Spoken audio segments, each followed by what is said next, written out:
అనగనగనగా ఒక రాజు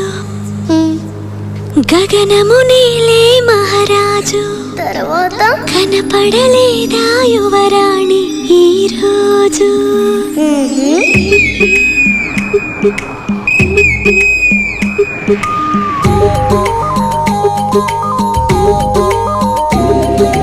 అనగనగనగా ఒక రాజు గగనము నేలే మహారాజు కనబడలేదా యువరాణి ఈ రోజు నీ చిన్ని వేలు అందించు చాలు కదలి వస్తాడు కథలు చెబుతాడు పండుగల్ల తానొచ్చి పండు వెన్నెలే తెచ్చి నీకందిస్తాడు పండుగల్ల తానొచ్చి పండు వెన్నెలే తెచ్చి నీకందిస్తాడు వెన్నెల రేడు ఒంటరిగా ఏ మూల ఉన్నాడు